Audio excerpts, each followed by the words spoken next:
ഈ ട്രാൻസ്ജെൻഡർ എന്ന് പറയുമ്പോഴേക്ക് ഈ എഴുതിയ ആളടക്കം ഒരു തെറ്റിദ്ധാരണയിലുണ്ട് എന്നാണ് തോന്നുന്നത്. ഈ ഹുൻസ എന്ന പേരിൽ അറിയപ്പെടുന്ന നപുംസുകം, അതായത് ജന്മന ഈ ലൈംഗിക ഭാഗത്തൊരു വൈകൃതമുള്ള ടീം, അതല്ല ട്രാൻസ്ജെൻഡർ. ഞാൻ നേരത്തെ പറഞ്ഞ LGBT, ഈ ടി ആണ് ട്രാൻസ്ജെൻഡർ. അത് കഴിഞ്ഞിട്ട് QIA, ഈ I ഇന്റർസെക്സൽ, അതാണ് ഈ പറയുന്ന ഹുൻസ. അത് ഉസ്താമാരുടെ എല്ലാവരും പ്രത്യേകം മനസ്സിലാക്കണം. ട്രാൻസ്ജെൻഡർ എന്ന് പറഞ്ഞാൽ ആണായി ജനിച്ച് ആണായി വളർന്ന് ഇടയ്ക്ക് വെച്ച് പെണ്ണാണെന്ന് തോന്നിയിട്ട് കൃത്രിമ മാർഗത്തിൽ ലൈംഗിക ഭാഗങ്ങളൊക്കെ മുറിച്ച് 12-13 സർജറി നടത്തണം. 40 ലക്ഷത്തിൽ ചില രൂപ ചെലവ് വരും.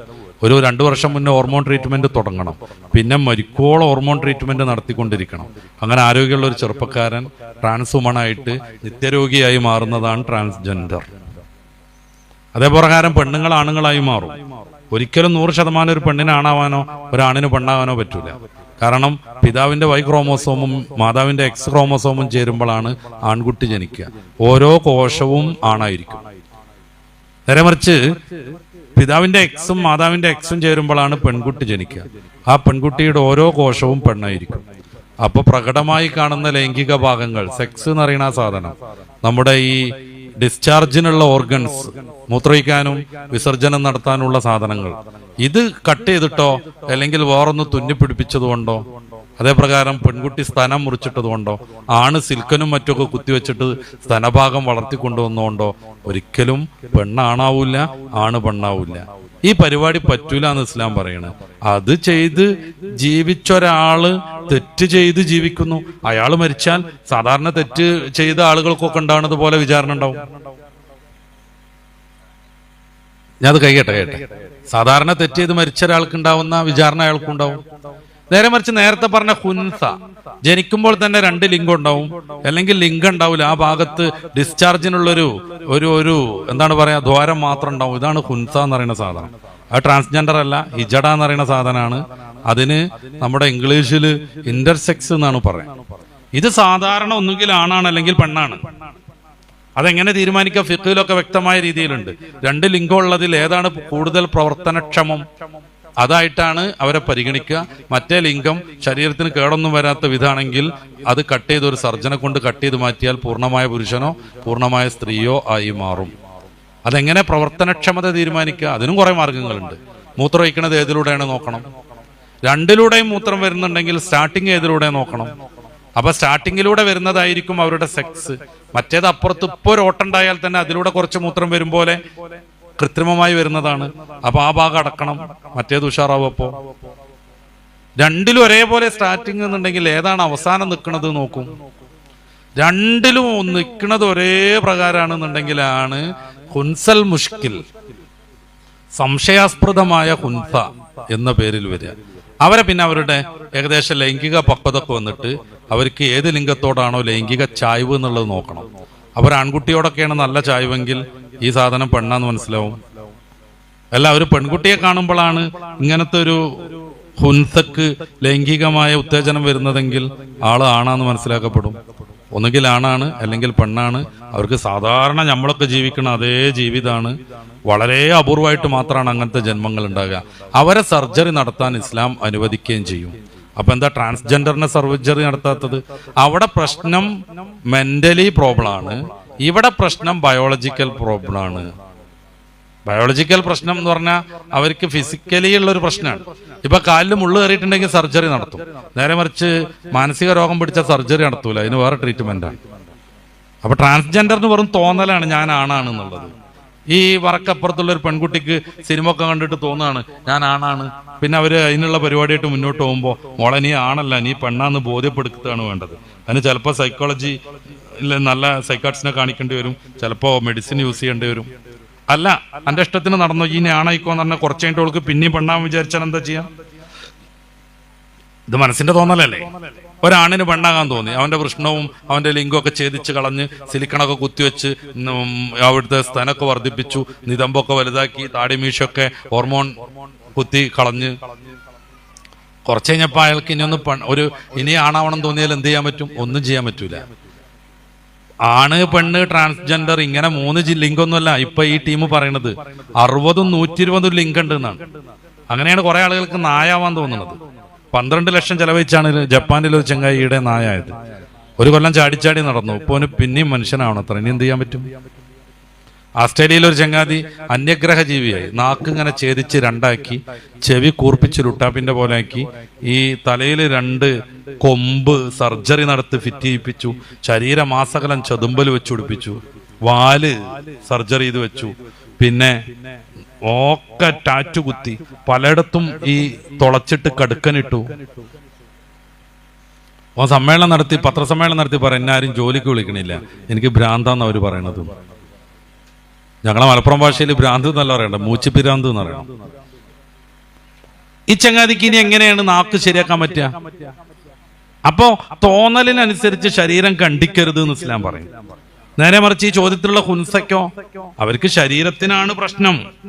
ഇവിടെ എക്സ്ട്രാ വിരലുണ്ടെങ്കിൽ അത് കട്ട് ചെയ്യാൻ സമ്മതിക്കണ പോലെ, കാലിനുള്ളിൽ ചില്ല് കയറിയിട്ടുണ്ടെങ്കിൽ അത് പറിച്ചെടുക്കാൻ വേണ്ടി സർജറി നടത്താൻ പറ്റുന്ന പോലെ, ഇവരുടെ ബയോളജിക്കൽ പ്രോബ്ലം തീർക്കാൻ വേണ്ടിയിട്ട് സർജറി നടത്താൻ പറ്റും. അപ്പൊ ട്രാൻസ്ജെൻഡർ കൊണ്ട് ഉദ്ദേശിക്കുന്നത് ഹുൻസയാണ് എന്നാണ് എനിക്ക് തോന്നിയത്. ഹുൻസയാണെങ്കിൽ സാധാരണ മനുഷ്യനാണ്, ഒന്നുകിൽ ആണാണ് പെണ്ണാണ്, നമുക്കൊക്കെ ഉണ്ടാകുന്ന പോലെ പരലോകത്തെ വിചാരണ ഉണ്ടാവും. അല്ല, നേരത്തെ പറഞ്ഞ പോലെ ഈ പുരുഷനായി ജനിച്ചു വളർന്ന് പിന്നെ ഇടയ്ക്കൊരു തോന്നലിന് പെണ്ണാക്കി മാറാൻ ശ്രമിച്ച ആള് ആ ട്രാൻസ്ജെൻഡർ ആണ് ഉദ്ദേശിക്കണതെങ്കിൽ അവര് തെറ്റ് ചെയ്ത് മരിച്ചുപോയ ആളാണ്. തെറ്റ് ചെയ്ത് മരിച്ചുപോയ ആളുകൾക്ക് എന്താ ഉണ്ടാവുക? അതുപോലെ ചോദ്യോത്തരമൊക്കെ ഉണ്ടാവും. ചിലപ്പോൾ നരകത്തിലിടും, അതിന്റെ പണിഷ്മെന്റ് ഒക്കെ കഴിഞ്ഞ സ്വർഗത്തിലേക്കാക്കും. പക്ഷെ ട്രാൻസ്ജെൻഡർ ആയി കഴിഞ്ഞ് മതം മാറുന്ന ഒരു രീതിയുണ്ട്. അമ്മ എന്നുള്ള ദൈവത്തിന് വിശ്വസിക്കും. അപ്പൊ പിന്നെ മസല മാറും. മതം നിഷേധിച്ചു കഴിഞ്ഞാൽ കാഫറാണ്. കാഫർ നിത്യമായി നരകത്തിൽ വസിക്കുന്നതുമാണ്. ട്രാൻസ്ജെൻഡറിന്റെ കാര്യം പറഞ്ഞല്ലോ. ഇപ്പൊ ആണായിട്ട് ആൺകുട്ടിയായിട്ട് ജീവിച്ചവർ പെട്ടെന്ന് സ്ത്രീയായിട്ട് മാറി കുറെ കാലം ഇങ്ങനെ പോയി. ആ പെണ്ണ് മരണപ്പെട്ടാൽ, ആ ട്രാൻസ്ജെൻഡർ മരണപ്പെട്ടാൽ അതിനെ മയ്യത്ത് കുളിപ്പിക്കുന്നത് ഏത് മസലയിലാണ്? മയ്യത്ത് കുളിപ്പിക്കൽ മാത്രമൊന്നുമല്ലോ, തൊട്ട ഒന്നും മുറിയൊന്നുമില്ല. അതിന്റെ മുന്നേ, മരിക്കണതിന്റെ മുന്നേ ഒരാൾക്ക് പൂർണ്ണമായി ശാസ്ത്രം കൊണ്ടോ മറ്റോ പൂർണ്ണമായി പെണ്ണായി മാറാൻ പറ്റിയാൽ അവർക്ക് പെണ്ണിന്റെ മസലയായിരിക്കും. പൂർണ്ണമായി പെണ്ണായി മാറാൻ പറ്റിയില്ലെങ്കിലോ ആണിന്റെ മസലയായിരിക്കും. നിലവിൽ പൂർണ്ണമായി പെണ്ണായി മാറാൻ ഒരു വകുപ്പില്ല. 2 മാസമെങ്ങാനും ഹോർമോൺ കുത്തിവെച്ചിട്ടില്ലെങ്കിൽ അവർ വീർപ്പിച്ചു വെച്ച സാധനങ്ങളൊക്കെ മാങ്ങ ഉപ്പിലിട്ട പോലെ ചുങ്ങിട് പോകും. പന്തിന് മുള്ളു കയറിയ പോലെ അവരുടെ മാറിട കൊണ്ട് ചുങ്ങിപ്പോകും. അപ്പൊ അവർ ആണെന്നെ നടത്തും. കാരണം അടിസ്ഥാനപരമായി ആണിന്റെ ഹോർമോൺ വരുന്നത് കൊണ്ടാണ് സ്തനം ചുങ്ങണത്. അത് ചുങ്ങാതിരിക്കാൻ മാസാമാസം കൃത്രിമമായി പെണ്ണ് ഹോർമോൺ കുത്തിവെക്കണം. പൂർണ്ണമായി ഒരാൾക്ക് ആണാവാൻ പറ്റുമെങ്കിൽ പിന്നെ ആണിന്റെ മസലയാണ്. ഓനെ തൊട്ട ഒതുമറിയില്ല, ഓനെ കുളിപ്പിക്കേണ്ടത് ആണുങ്ങളാണ്. പൂർണ്ണമായി പെണ്ണാവാൻ പറ്റിയാൽ പെണ്ണിന്റെ മസലയാണ്. അവളെ അതുവരെ ആണായിരുന്നെങ്കിൽ പോലും അവളെപ്പ തൊട്ട ഒതുമുറിയും. പക്ഷെ ശാസ്ത്രീയമായിട്ട് പൂർണ്ണമായിട്ട് ആണോ പെണ്ണാവാനൊന്നും പറ്റൂല. പിന്നെ എങ്ങനെയാണ്? ഒരൗലിയ കറാമത്തോണ്ടാക്കി സങ്കല്പിച്ചോളൂ. ഒരൗലിയ കറാമത്തോണ്ട് ഒരു മയമീനെ നേരെ ഭാഗത്തും നോക്കി ഫുള്ളി മാറി. ഇപ്പൊ ഈ ട്രാൻസ്ജെൻഡർ പെണ്ണായി എന്നൊക്കെ പറഞ്ഞു നടക്കുന്ന സാധനങ്ങളില്ലേ, ഓലെ പെൻഡുലം പോയി തന്നെ ഉള്ളൂ. പ്രസവിക്കാൻ പറ്റുമോ? ഇല്ല. നേരാമണ്ണം സെക്സ് പറ്റുമോ? ഇല്ല. ഗർഭാശയുണ്ടോ? ഇല്ല. ഹയല് വരുമോ? ഇല്ല. ഹയതിന്റെ കൃത്യം 14 ദിവസമാണ് ഓവുലേഷൻ ഉണ്ടാകുക, അണ്ടവിസർജന, അതുണ്ടോ? ഇല്ല. പിന്നെ കോലത്തിൽ ഇങ്ങനെ കുലുക്കി നടക്കാനുള്ള 2 സാധനം ഉണ്ടാക്കി, അതുകൊണ്ട് അങ്ങനെ പെണ്ണാവോ? അപ്പൊ പൂർണ്ണമായി പെണ്ണായാൽ പെണ്ണിന്റെ മസല, പൂർണ്ണമായി ആണായാൽ ആണിന്റെ മസല. അതിനി എന്നങ്ങോ കുറെ കഴിഞ്ഞിട്ട് ശാസ്ത്രത്തിന് പറ്റുകയാണെങ്കിലും അപ്പൊ ഈ മസല വരും. ഈ നിലവിൽ അങ്ങനെ ഒരു സംവിധാനമല്ല. ഒരു 100-500 കൊല്ലം കൊണ്ട് അങ്ങനെ ആവൂല. പിന്നെന്തിനാ ഈ മസല? ഇപ്പൊ ഒരു പെണ്ണ് കല്ലായി, ഭർത്താവ് കല്ലായി. ഇപ്പൊ ഒരു ദമ്പതികൾ, ഒരു ഫാത്തിമ മുഹമ്മദ് ദമ്പതിയിലെ ഭർത്താവ് ആവുന്ന മുഹമ്മദ് നേരാമണ്ണം ശിലയായി അങ്ങോട്ട് മാറി. ആ പെണ്ണ് ബായിനായ തലാക്കായി. പിന്നെ അവൾക്ക് വേറെ ആളെ കെട്ട. ഈ മസലയാണ് ഇവിടെയും വരിക. 100% ഒരാൾ പെണ്ണായി, എന്നാ പിന്നെ പെണ്ണിനെ തൊട്ടാ പോലെ ഒന്നും മുറി. അവളെ കഴുകേണ്ടതും കുളിപ്പിക്കേണ്ടതും ഒക്കെ പെണ്ണ് തന്നെയാണ്. അതല്ലാത്ത കാലത്തോളം അത് ആണെന്നെയാണ്. പിന്നെ സൂക്ഷ്മത പാലിക്കേണ്ടി വരും. പെണ്ണിനെ പോലെ ഹോർമോണൊക്കെ കുത്തിവെച്ചത് കൊണ്ട്, പെണ്ണിന്റെ ശരീരം പോലെ കുറെ ഭാഗത്തൊക്കെ തോന്നുന്നത് കൊണ്ടും എന്ത് ചെയ്യേണ്ടി വരും? നല്ല സൂക്ഷ്മമായിട്ട് തന്നെ കൈകാര്യം ചെയ്യേണ്ടി വരും.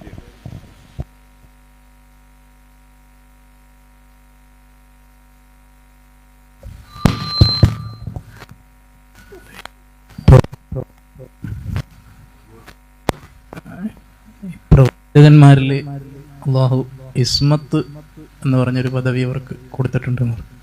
പ്രവാചകന്മാർക്ക് അള്ളാഹു ഇസ്മത്ത് എന്നുള്ള പദവി കൊച്ചിലെ തന്നെ അവരിൽ തെറ്റുകളൊന്നും സംഭവിക്കാത്ത രൂപത്തിൽ അള്ളാഹു അവരെ സംരക്ഷിച്ച് പോരുന്നു എന്ന് പറയും. അത് പിന്നെ ഈ സാധാരണ ജനങ്ങൾ തെറ്റ് ചെയ്യുമ്പോൾ അവരെ ശിക്ഷിക്കുന്നതിൽ പ്രത്യേക ഇതുണ്ടോ? അതെന്തിനാന്ന് വെച്ച് കഴിഞ്ഞാൽ തെറ്റ് ചെയ്യുന്ന ഒരാള് നല്ല കാര്യങ്ങൾ പറയുമ്പോൾ അത് സ്വീകരിക്കാൻ ആളുകൾക്ക് വൈമനസ്സുണ്ടാവും. അതുകൊണ്ടാണ് ഇപ്പോ സ്ഥിരമായി കളവ് നടത്തുന്ന ഒരാൾ കളവ് നടത്തല്ലടാന്ന് പറഞ്ഞാൽ അത് ആളുകൾക്ക് സ്വീകരിക്കാൻ കഴിയില്ല. അതില്ലാതിരിക്കാൻ വേണ്ടിയിട്ട് പ്രവാചകന്മാരെ തെറ്റിൽ നിന്ന് അള്ളാഹു സംരക്ഷിക്കും. കുറച്ചാളുകൾ അള്ളാഹു സ്വർഗത്തിലേക്ക് ഇടുന്ന് തീരുമാനിച്ചാൽ അള്ളാഹുവിന്റെ നീതി മാത്രമല്ലേ അത്. പ്രവാചകന്മാരാരും നരകത്ത് പോകില്ലല്ലോ, അത് ഉറപ്പന്നല്ലേ. പ്രവാചകന്മാരാരും നരകത്ത് പോകില്ല. അതുകൊണ്ട് തന്നെ അവർക്ക് പരീക്ഷണം കൂടുതലായിരിക്കും. കാരണം കൂടുതൽ നിയമത്ത് കിട്ടിയവർക്ക് കൂടുതൽ പരീക്ഷണം ഉണ്ടാവും. അതുകൊണ്ടാണ് റസൂലുള്ളാഹി സ്വല്ലല്ലാഹു അലൈഹി വസല്ലം തങ്ങൾക്ക് തഹജ്ജുദ് വാജിബാവുന്നത്. നമുക്ക് സുന്നത്തല്ലേ ഉള്ളൂ. അപ്പൊ അത് വേറൊരു ആവശ്യത്തിന് വേണ്ടിയാണ്. എന്ന് വെച്ചാൽ തെറ്റ് ചെയ്തുകൊണ്ടിരിക്കുന്ന ഒരാള് നന്മ കൽപ്പിച്ചാൽ ആളുകൾക്ക് സ്വീകാര്യത ഉണ്ടാവില്ല. അത് വരരുത് എന്ന് കരുതിയിട്ട് പ്രവാചകന്മാർ ആദ്യമേ തെറ്റിൽ നിന്ന് സംരക്ഷിച്ചു നിർത്തുന്നതാണ്. പ്രവാചകനാവുമ്പോൾ തന്നെ അവർ സ്വർഗത്തിലാന്ന് ഉറപ്പാണ്. ഈ തെറ്റിൽ നിന്ന് സംരക്ഷിക്കണം എന്നൊന്നുമില്ല. അതെന്തുകൊണ്ടെന്ന് വെച്ച് കഴിഞ്ഞാൽ അള്ളാഹു ദീനെ ജനങ്ങൾക്ക് എത്തിച്ചു കൊടുക്കാൻ സ്വീകരിച്ച ഏറ്റവും സുതാര്യമായ ഒരു മാർഗം അതാണ്. നമുക്കൊക്കെ അപ്പപ്പോ തോന്നിപ്പിക്കാൻ അള്ളാഹ്ക്ക് പറ്റുമായിരുന്നു. എന്താ ചെയ്യേണ്ടത്? അപ്പൊ തോന്നുക. പക്ഷെ അതോടുകൂടെ നമ്മുടെ മനുഷ്യജീവിതം ഡിസോർഡർ ആവും.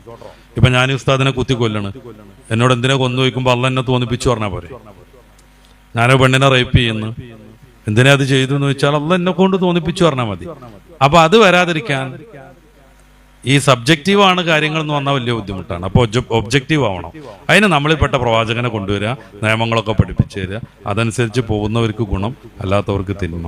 അപ്പോൾ പ്രവാചകന്മാരെ ഇസ്മത്ത് കൊടുക്കുന്നത് കുറെ ആളുകളെ തോപ്പിക്കാൻ വേണ്ടിയിട്ടല്ല, അവരുടെ ദഅവത്ത് നല്ല രീതിയിൽ നടപ്പിലാകാൻ വേണ്ടിയിട്ടാണ്. എല്ലാവരെയും അങ്ങ് മാസൂമികളാക്കിയിരുന്നെങ്കിൽ അള്ളാഹുക്ക് അങ്ങനെ തീരുമാനിക്കായിരുന്നു. ഖുർആൻ തന്നെ പറയുന്നുണ്ടല്ലോ അങ്കബൂത്തിന്റെ അവസാനത്തിലൊക്കെ, സൂറത്ത് യൂനിസിന്റെ 93-ലൊക്കെ, ഓരോ ഷാ റബ്ബുക്കൽ ആമന മൻഫിൽ അർളി കുല്ലുഹും ജമിയ. അള്ളാഹു ഉദ്ദേശിക്കുകയാണെങ്കിൽ എല്ലാവരോടും നന്മയിലാകുമായിരുന്നു. പക്ഷെ അള്ളാഹു അങ്ങനെയല്ല ഉദ്ദേശിക്കുന്നത്. പിന്നെ നന്മയും തിന്മയും വേർതിരിച്ച് പഠിപ്പിച്ച് ഒരു പരീക്ഷണം എന്നുള്ള നിലക്കാണ് നമ്മുടെ പറഞ്ഞയച്ചിട്ടുള്ളത്. അതുകൊണ്ടാണല്ലോ സൂറത്തുൽ മുൽക്കിലെ 2-ാമത്തെ ആയത്തില് അല്ലദീ ഖലഖൽ മൗത വൽ ഹയാത ലിയബ്ലുവക്കും അയ്യുക്കും അഹ്സനു അമല, ആരാ നന്മ ചെയ്യുന്നത് എന്ന് പരീക്ഷിക്കാനാണ് അള്ളാഹു തആല ഈ ഭൂമിയിലേക്ക് പറഞ്ഞയച്ചത്. അപ്പൊ എല്ലാവരും നന്മക്കാരാക്കുക എന്നുള്ളത് അള്ളാഹുവിന്റെ ലക്ഷ്യമേ അല്ല, അത് അവന്റെ ഹിക്മത്തിനോട് യോജിച്ചതുമല്ല. പിന്നെ എന്തുകൊണ്ട് ഇങ്ങനെ സംവിധാനിച്ചു? അള്ളാഹുവിന്റെ തീരുമാനം അതാണ്. ഒരു അതോറിറ്റി ആണ് എന്ന് അംഗീകരിച്ചാൽ പിന്നെ അതൊക്കെ അംഗീകരിക്കലാണ് വാജിബ്. ഇപ്പൊ നമ്മളിപ്പോ ഇന്ത്യൻ ഗവൺമെന്റിനെ അംഗീകരിക്കുന്നു. അപ്പൊ എന്തുകൊണ്ട് GST 18% എന്നുള്ളതിൽ ചോദ്യമല്ല, നമ്മൾ അംഗീകരിക്കണം. അല്ലെ ഇന്ത്യൻ ഗവൺമെന്റിന്റെ ആളായി നിൽക്കാൻ പാടില്ല. നമ്മൾ ബെൽറ്റ് ഇടാതെ വണ്ടി ഓടിച്ചിട്ടുണ്ടെങ്കിൽ 500 ഫൈന്. എന്തിനാ ഫൈന് തരണമെന്ന് ചോദിച്ചിട്ടും കാര്യമല്ല. എന്തിനാ 500 ആക്കിയോ 100 ആക്കിയോ പോരായിരുന്നു, അല്ലെങ്കിൽ 1000 ആയിക്കൂടായിരുന്നു? അതിനൊന്നും ഒരു അർത്ഥമല്ല. കാരണം ഈ ഗവൺമെന്റിനെ ഒരു അതോറിറ്റിയെ നമ്മൾ അംഗീകരിച്ചാൽ പിന്നെ അവർ പറയണത് കേൾക്കുക എന്നുള്ളത്. അപ്പൊ അള്ളാഹുവിനെ ദയവായിട്ട് അംഗീകരിച്ച് ജീവിക്കുന്ന മുഅ്മിനെ സംബന്ധിച്ചിടത്തോളം അള്ളാഹുവിന്റെ കൽപ്പനകളാണ് പ്രധാനം. അത് അറിയാതെ അത് മനസ്സിലാക്കാതിരുന്നിട്ട് പ്രത്യേകിച്ച് കാര്യം. ഒരു വിഭാഗത്തിന് അങ്ങനെ ഇസ്മത്ത് കൊടുത്തിട്ട് അവരെ സ്വർഗത്തിലാക്കുകയും മറ്റുള്ളവർക്ക് നരകം കൊടുക്കുകയും അങ്ങനെ ചെയ്യുമ്പോഴല്ലോ. അതാ കുട്ടി അവിടെ തന്നെ പറയണല്ലോ, ഒരു വിഭാഗത്തിന് അങ്ങനെ ഇസ്മത്ത് കൊടുത്തിട്ടില്ല. പ്രവാചകന്മാര് മാത്രമേ ഉള്ളൂ. കോടാനക്കോടെ മനുഷ്യന്മാര് പ്രവാചകന്മാർ എത്ര ശതമാനാണ്? അതെന്തിനു വേണ്ടിയാണ്? ഈ ഒരു ഹിക്മത്തിന് വേണ്ടിയാണ്. പ്രവാചകന്മാർ തെറ്റുകാരായിരുന്നെങ്കിൽ അവരെ അംഗീകരിക്കാൻ ആൾ വരൂല. അപ്പൊ അള്ളാഹുവിന്റെ ഈ ശരീഅത്ത് മനുഷ്യനിലേക്ക് സന്നിവേശിപ്പിക്കാനുള്ള മാർഗം ഫലപ്രദമല്ലാതെ വരും. അപ്പൊ അത് വരാതിരിക്കാൻ വേണ്ടി ലോകത്ത് ഇപ്പോൾ തന്നെ ഏകദേശം 800 കോടി ജനങ്ങളുണ്ട്. ഇതുവരെ എത്ര ആൾക്കാർ കഴിഞ്ഞുപോയി? ഇനി എത്ര വരാനുണ്ട്? അവരിൽ എത്ര ശതമാനമാണ് ഇപ്പൊ പ്രവാചകന്മാര്? അവരിൽ എത്ര ശതമാനം പ്രവാചകന്മാർ? ഇപ്പൊ മലക്കുകളില്ലേ, അവർക്ക് തിന്മയും നന്മയൊന്നും ഇല്ലല്ലോ. അവരെന്തായാലും വിജയത്തിലല്ലേ. അത് അള്ളാഹുവിന്റെ തീരുമാനം മാത്രമാണ്. അതുകൊണ്ട് പ്രവാചകന്മാർ നന്മയിലൂടെ പോയി സ്വർഗത്തിൽ എത്തി എന്നുള്ളതുകൊണ്ട് വേറെ ആൾക്കെന്താ നഷ്ടം വരുന്നത്? അത് നോക്കണ്ട നമ്മൾ. ഒരാള് പ്രവാചകൻ തിന്മയെ ചെയ്യൂല, പ്രവാചകൻ സ്വർഗത്തിൽ എന്തായാലും എത്തും. അതുകൊണ്ട് ഏതെങ്കിലും ഒരാൾക്ക് എന്തെങ്കിലും അർത്ഥത്തിലുള്ള നഷ്ടം വരാണ്ടോ? ഇല്ലല്ലോ. പിന്നെ എന്തിനു വേണ്ടിയാണ് അങ്ങനെ ചെയ്തത്? അത് ഈ ഒരു ലക്ഷ്യത്തിന് വേണ്ടിയാണ്. പ്രവാചകന് ഇസ്മത്ത് കൊടുക്കണമെന്നില്ല, പ്രവാചകന്മാരെല്ലാവരും സ്വർഗത്തിലാണ്. അത് അള്ളാഹു തീരുമാനിച്ചത് തന്നെ.